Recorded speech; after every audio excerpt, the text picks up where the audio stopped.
lecture, we would like to stress the matter of the self, which is not a self. We want to talk about this self that is not a self, to make it until it is possible for you to understand what this means. This matter is the heart of Buddhism. All the teachings of Buddhism stress just this one truth, that there is nothing anywhere to be found that can be attached to as a self or as a soul. This is the heart of all Buddhism, that there's nothing that we can properly cling to as a self or a soul. All Buddhism and all the Buddhist teachings stress and emphasize this one point. This is the one single teaching of Buddhism. So you should be very careful to avoid the confusion of the university professors who say that there are many kinds of Buddhism. There's just one Buddhism, and all Buddhism teaches this one thing. Don't fall into the distinctions of Theravada Buddhism, Mahayana Buddhism, Zen Buddhism, Tibetan Buddhism, or whatever. Because there's really just one Buddhism, and it teaches that there is no self. There is nothing that we can attach to as a self. Some of you might have the idea that first we'll come to Thailand and study some Thai Buddhism, and then we'll go to Burma and check out Burmese Buddhism, and then maybe on to Sri Lanka, and then India, and then Nepal, Tibet, China, Japan. Some of us may be thinking that we can get a little of this Buddhism, a little of that, and get different teachings, different kinds of Buddhism. This interests some people. Unfortunately, this way of thinking, that there are different kinds of Buddhism that we can find in different places, this is something impossible to achieve. And it's also a terrible misunderstanding. Because there's only one true Buddhism. There's only one Buddhism, a single Buddhism. And to cut it up into all these cultural pieces is a mistake. All of Buddhism is just teaching that there is no self, that there is nothing that we can cling to as a self, and that we should get rid of, we should clean up this illusion and confusion that we have about selfhood. Now in Sri Lanka they might have their ways of going about this, in Burma some different ways, and in Thailand in Zen. But what you find is the differences are only in the methods, or in some of the superficial activities. But at the core, at the heart, it's all one Buddhism. So we should be very careful to understand this heart of Buddhism and not get lost in the differences, the superficial things. And that heart of Buddhism is to get free of, to get rid of that thing we call a self, this illusion we have of a self. Maybe you've seen some of these big fat books they've got all over the place. Buddhism in Thailand, Buddhism in Burma, Buddhism in Sri Lanka, Buddhism in Tibet, Buddhism in China. Buddhism, now they've got it, Buddhism in the West. They've got all of these big fat books with lots of nice color pictures to entertain people. All of this is just a lot of confusion. It's just a bunch of rind or skin or the outer covering, the bark that they're talking about. Buddhism goes into Tibet, and then it mixes with Tibetan culture and Tibetan superstitions, and then all of a sudden you end up with Buddhism in Tibet. Or it goes into Burma or China or wherever and mixes with the culture and the local superstitions, and then you get Buddhism here, Buddhism there. It's just a lot of superficial distinctions. It's nothing important, nothing worth spending our time on. All this covering, all this rind, or dried up dead bark. Instead, we should get to the heart of Buddhism, which is to give up, let go of this attachment to self, to selfhood, to our illusion of self, to get free of this attachment. You don't have to go and rely on one of these cultural forms of Buddhism. If you can free yourself of this attachment on your own, then fine. And even if you do it without the help of any kind of Buddhism, then you've still got Buddhism right there in that getting free of attachment. If you happen to have a bunch of those books, we encourage you to go throw them away. They're not doing you much good. Instead, just go and study.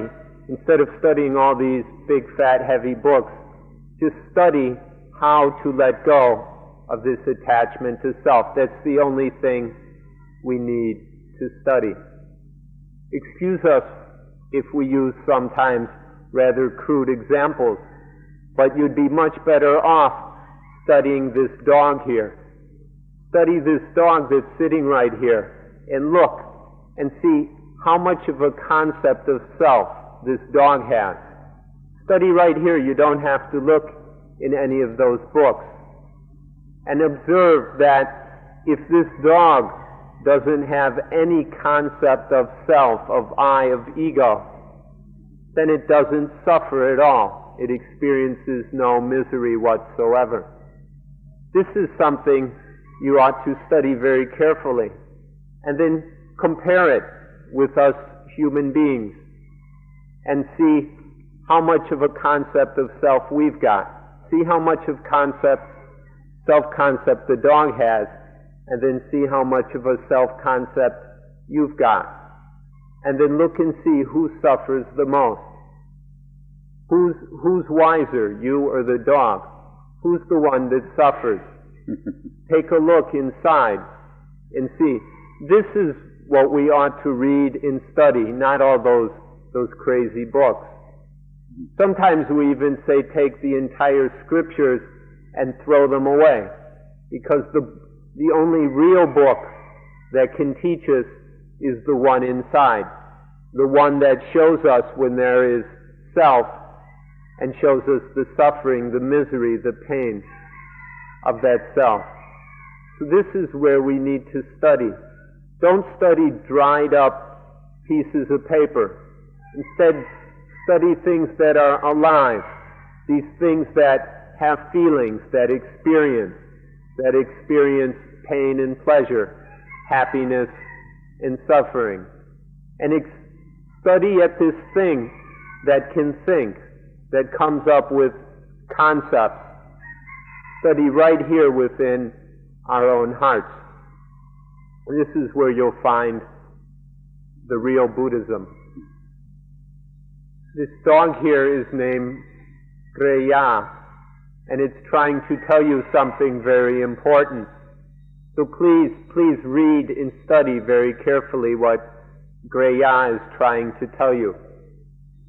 Trying to say that without a concept of self, there's no suffering. Or if there's only a small bit of a sense of self, then there's only a little bit of dukkha. This is what he's trying to tell us, but have any of us stopped to look and listen and study? This is what Buddhism's about, this getting free of this delusion this illusion of self. And so this is the only thing we need to study. So study it right here in this life of ours. See, with the dog, dogs don't think so much. They don't have all these concepts and ideas and opinions that we've got.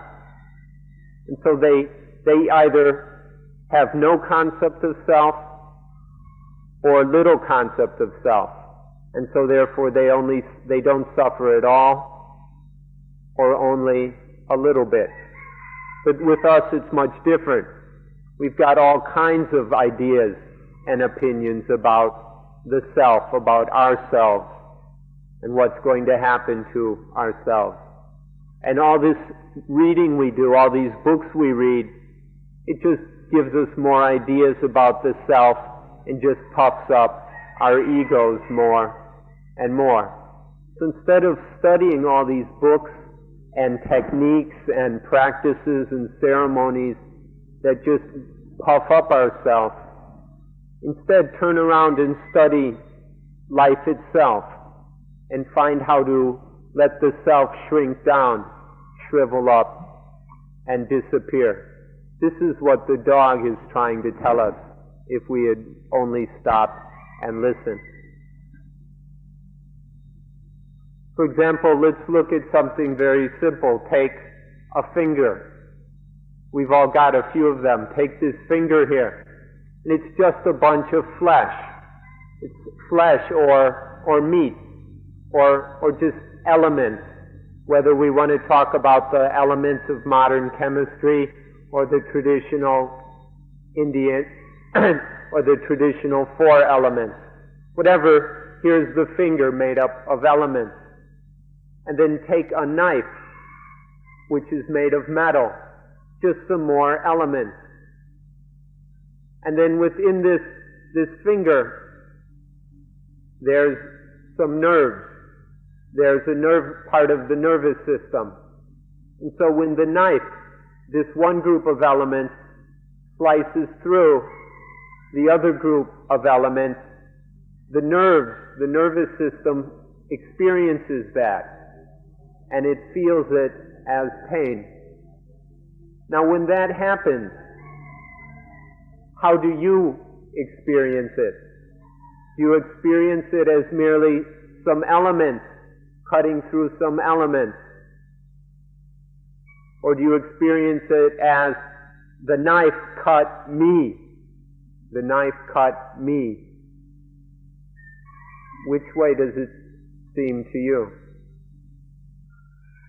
The way we've been taught, the way we've learned so far, is that when the knife cuts in there, that it's the knife cutting me. It's cutting me, and I hurt, and I'm going to die. I'm afraid I'm going to die. I hurt so much it's killing me. This is what we've learned. This is how we've been taught to see things in this way, to perceive it as myself. This ego entity is being cut by the knife and threatened and all that. We're unable to see that it's merely some elements cutting into some other elements, and that a certain experience arises with the nervous system, which we can call pain. It's merely all it is. Certain series of a process of actions and reactions. But we don't see it that way. We see it as I hurt, I'm dying. And so we suffer because this is how we see it. It's suffering that's all based in an illusion. This illusion of self that we've been taught, that we've learned, whatever. We have this illusion, and so we turn this into a terrible problem. What's really funny is that this self doesn't even exist. It's not real. But that it has an incredibly real influence. The power of the self is real, although the self isn't real. And this influence is what we call suffering.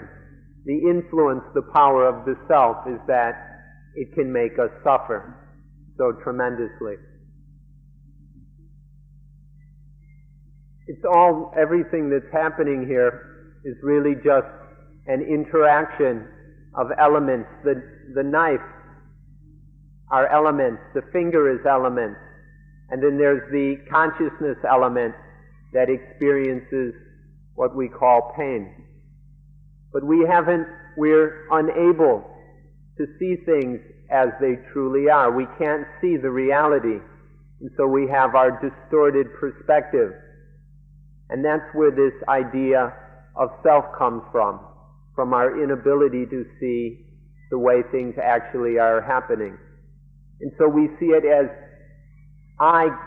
the knife cut me, I hurt, and I hate that knife, and so on and so on. As soon as this idea of self comes in, then we have become stupid. And not just a little bit stupid, it's 100% stupidity to perceive it as a self, myself, that has been cut and that hurts and so forth, that is in pain. But it doesn't always stop there. Our stupidity can even grow to 200 or 300%. When that knife has cut me, and we see what is cut as a self, sometimes we even go and see the knife as a self. Have you ever done it where you cut yourself with a knife and then get angry at the knife and throw it down and try and break it, maybe kick it, cuss at it, or who knows what?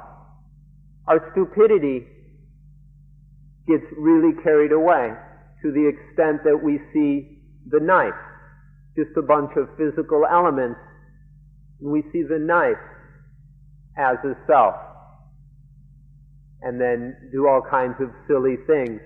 Instead of seeing the knife is just elements, the finger is just elements, the mind is just elements. Maybe you can remember back to childhood, an experience that's happened to all of us. Once, sometime in the past, we were walking carelessly and we bumped into a chair, and it hurt. We bumped into the chair and it hurt, and we got angry, and we got angry at the chair that hurt me. The idea of self came up into the silly little child's mind, and then the angry child kicks the chair. We've turned this self was hurt by that self, and we take the chair to be a self and kick it in great foolishness. And so in that child, which we've all been, there was this stupidity arising. But it doesn't stop there, because seeing a self here and there, we start to see selves everywhere, and then we turn everything into problems which bring on suffering. This is the situation we get ourselves into. We should look very carefully then and see to what extent, to what degree this self is an illusion. If it's at the root of all this foolishness and all this pain, we should look and see how illusory it is, how delusive it is, and try and understand what's really going on here. So when this kind of experience happens to the child, where it gets angry and thinks that this other self, the chair, is endangering myself, what can we call this if we don't call it stupidity or call it ignorance? What else can we say about it? And it can even be worse than that. That same child could go and carelessly bump into this rock here, and then that hurts, and then the child gets angry at this other self which is hurting me, which endangers me, and then kicks the rock. Now how stupid is that? But yet this child goes and does that. We ought to examine this as carefully as we can in our own experience until we realize clearly that this sense of self comes from ignorance, from our misunderstanding, from our lack of knowledge. We have to look at this and then see what would happen if we removed this concept of self. What would happen if we were free of this concept of self? This is something well worth our consideration. We should be careful to understand that originally there is no sense of self, that in the instincts we can't find this concept of self. However, we might find a seed or a germ of the self-concept. When the infant is newborn, it has no idea about self. The newborn infant doesn't have this illusion. But because there's a seed there, or germ, look what can happen. Probably it begins, the first thing is when the child tastes mother's milk. And then the experience of the milk on the tongue, the nervous system interprets that as delicious. And then there arises a concept in the infant's mind, I am delicious. First there's just deliciousness, but then a sense of the one who is delicious, I'm delicious. And then self arises in this way, although it didn't originally exist. Or sometimes it works the other way. The infant sticks something in its mouth which the nervous system interprets as unpleasant or distasteful. And then there's the thought, I'm distasteful. The concept, I'm distasteful, arises. First there's just this sensory stimulus which gets interpreted in a positive or negative way. And then the idea, the concept of self forms. But that concept wasn't originally there. It only arises out of ignorance, a lack of understanding. Now, next we'll come in and study this within ourselves. We'll look inside in order to discover a very profound truth. So profound that it's a secret that almost no one will believe. This very important secret is that the deliciousness arises before the one, the self, who is delicious. For example, when there's some activity of the senses, then that feels either pleasant or unpleasant. Let's say with the child and the milk, there's the sense of taste in operation. And then there's a nice, agreeable, pleasant feeling. So there's a feeling of satisfaction. And through that satisfaction turns into the I'm satisfied, the one who's satisfied, the satisfied one. First there arises the satisfaction, and then there arises the sense of I regarding that. Or it can be, there's a pleasant feeling and then desire arises, desire for more of that pleasant feeling, or the source of that pleasant feeling. First it feels good, and then desire for it. And then the one, the I who desires, arises. The I part, the self part, always comes last. First there's the sense of pleasure and satisfaction and desire. Then the one who desires, the desirer. It always works like this. This is a very profound secret, which probably goes against the way we normally look at things. We always think that I'm here all the time, from the very beginning. But really, I comes in later.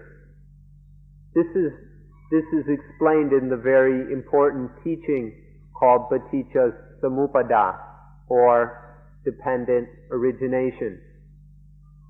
It begins with some sense activity, seeing, hearing, smelling, and so forth. And then that activity, the sense stimulus, is interpreted as either pleasant or unpleasant. And then there is some kind of desire regarding that stimulus, a positive or a negative desire. And then there is the desirer, the self starts to form after the desire arises. This is something that is absolutely crucial for us to observe within ourselves, just as it happens right now. We'd like to stress, please allow us to stress as emphatically as we can, the importance of this one fact which none of you believe. But please take this fact and go and analyze it carefully, scrutinize it carefully, and then see what the consequences of it are. Once again, this fact is that the desire arises before the desirer. The desirer, the one who desires, arises after the desire. First desire, then the desirer. It's a very simple fact, but nobody believes it. None of us operate our lives according to this fact. So please go and look into this, analyze it, scrutinize it until you understand it. And if you can understand this, then you'll understand what Buddhism is all about. This desirer just comes from ignorance, this attachment to desire, this clinging to desire, to craving, is coming from our foolishness. And that craving, that desire, is just a conditioned thing. Desire arises conditioned by certain other factors. Because of the sense activity, the nervous system, the pleasant feeling, there arises desire. Desire is just this dependently caused thing. It's not an independent, self-existing thing. It only happens dependent on other things. That's all it is. But because we don't know what desire is, we attach to it, we cling to it, and then we have the self, the desirer. So because of our ignorance, our lack of understanding, how first there's sense activity and then feeling. It feels nice, and then we desire. We don't understand how desire arises and operates. So then we attach to it. We cling, and there's the desirer, the self. And from this attachment, we've got this burden of ego and all the problems it brings. This is, if you can understand this point, then you'll see that the desire doesn't exist. It doesn't cause these things. We usually think that desire comes from the one who desires. I desire. But that illusion of desire comes later. And if you can understand this, then it becomes very clear that the self, that attachment, is just an illusion, just a figment of our imaginations, of our crazy, out-of-control thought. So please look into this. Study this process of feeling, conditioning, craving, and then craving become conditioning attachment, the sense of self. If you can understand this point, then you won't have much difficulty controlling egoism, controlling selfishness, and getting free of dukkha. But if you can't understand this fact, this simple fact that first desire, then the self that desires. The self comes later, the illusion of self comes afterwards. If you can't understand this fact, then you probably don't have any chance of understanding Buddhism, because this is the heart of Buddhism. So then we ask you to look at this within yourself in order that you can understand and see that first desire, then the desirer. Let us stress this over and over again until it becomes clear. Now let's look at something closer to our own hearts. Let's look at love. We mean the love of lovers, the love of a man for a woman or a woman for a man. Let's look how this happens. It's the same as what we've just said. First there is love, then there arises the lover. Somebody comes by, and they're lovely, attractive, beautiful, and then love arises. And then that love, that emotion of love is attached to. That desire we call love is attached to. And there's the lover, the self that loves, comes in. See how it works? First love, then the lover. This lover is just another illusion coming from ignorance. In fact, love itself is just a product of ignorance, and then it produces the ignorant self, the lover. It begins with just the ignorance of seeing a sight or hearing sounds or whatever, and then seeing them, perceiving them, misperceiving them as lovely, attractive, beautiful, desirable, lovable, and all that.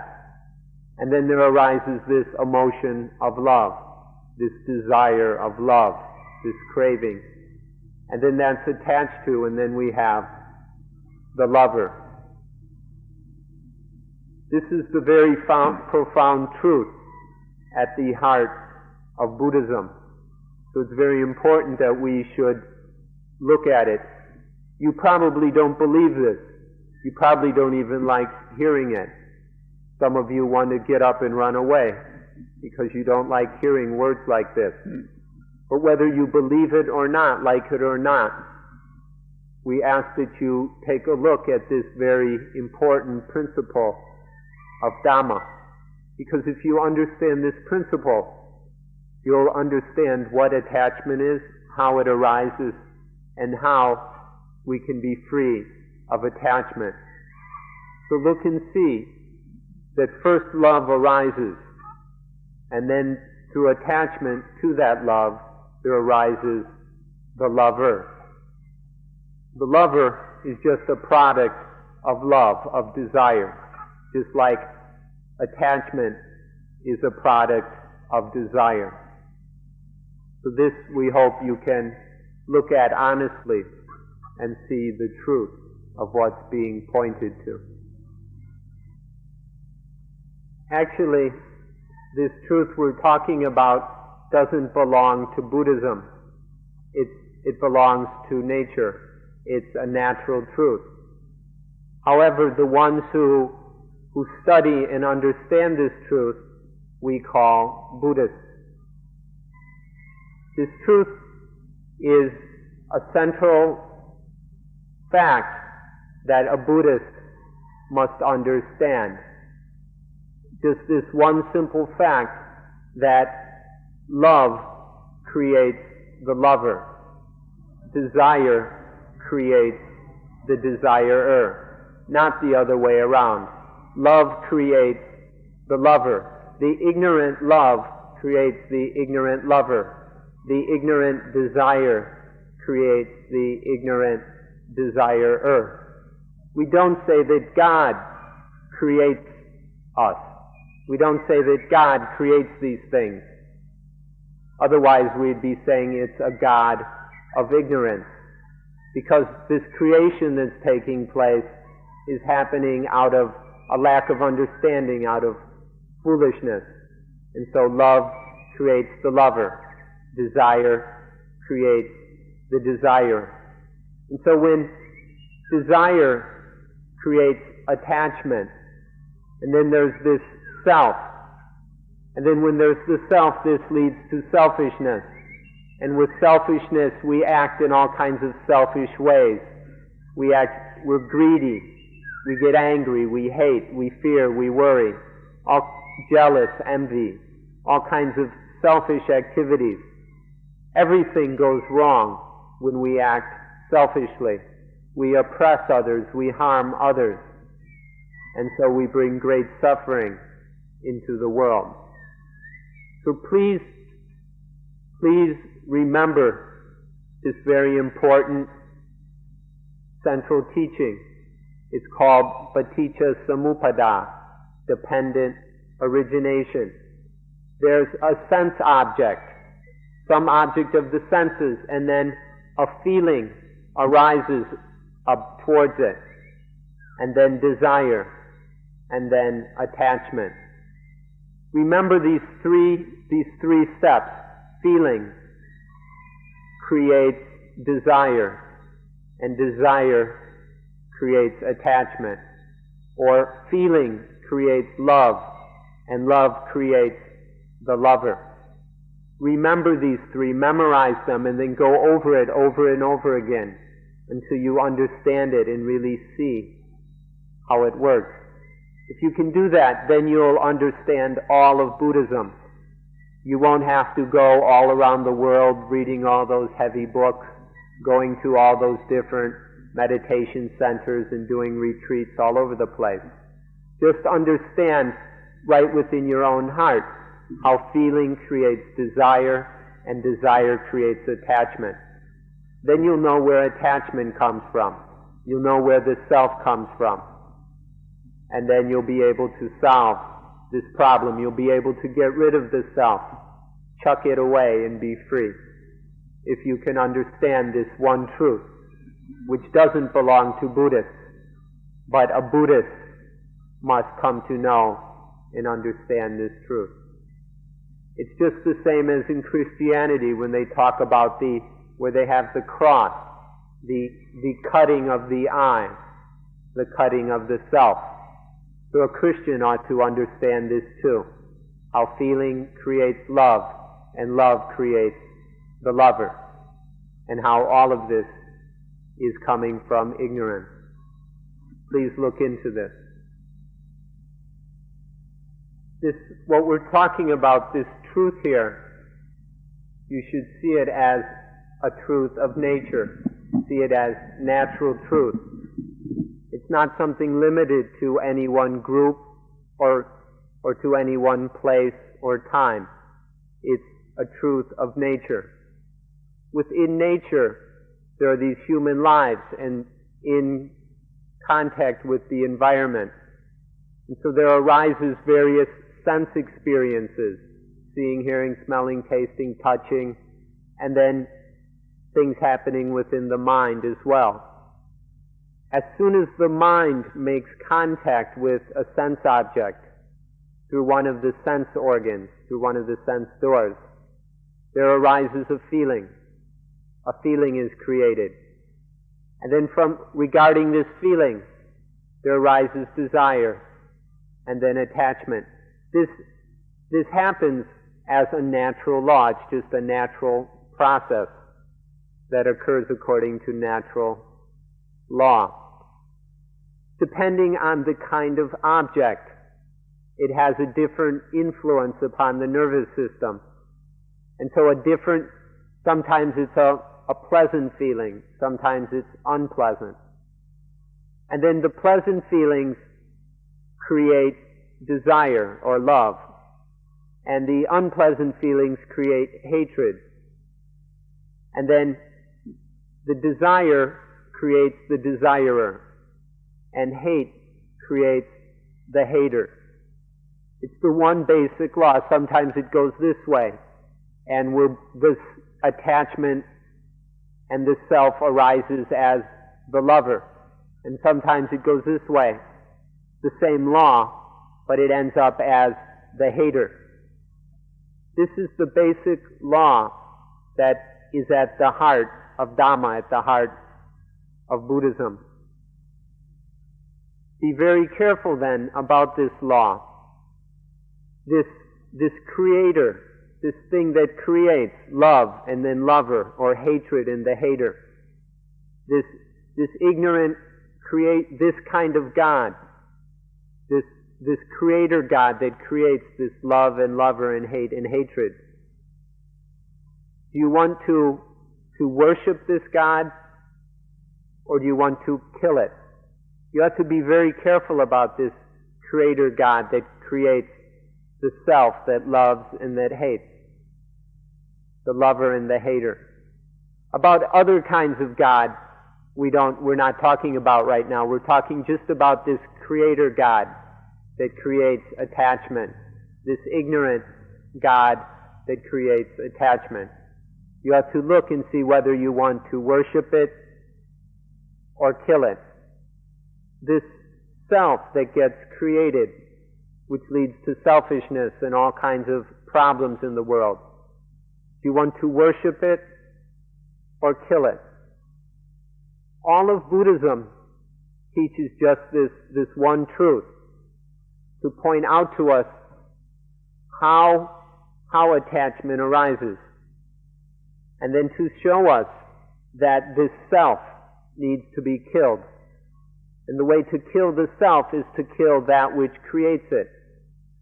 Kill that ignorant desire that creates the ignorant self. This is the one essential truth of Buddhism. If something says it's Buddhism, I don't care what book or center or guru or teacher or whatever, if they're not teaching this one point, how to kill the self, then it's not real Buddhism. They may advertise as Buddhism, Buddhist meditation or Buddhist this or that, but if they're not teaching, if they're not helping us to learn how to kill the self, then it's just imitation Buddhism, fake, artificial, fun and games Buddhism. So please be very careful. To understand Buddhism, to find real Buddhism, and to practice genuine Buddhism instead of some cheap imitation, we have to understand this one central fact of nature. The fact is not Buddhist, but a Buddhist, those who are trying to know and wake up, must understand this fact of nature. Desire creates the desire, love creates the lover, and hatred creates the hater. This is the natural truth that we all need to understand in order to destroy the self, destroy this burden of attachment that is eating away at our lives. So we hope that you can give this your fullest attention, this most important matter of our lives, and that you will be successful in getting rid of this self. And so we'll end today's talk on this point.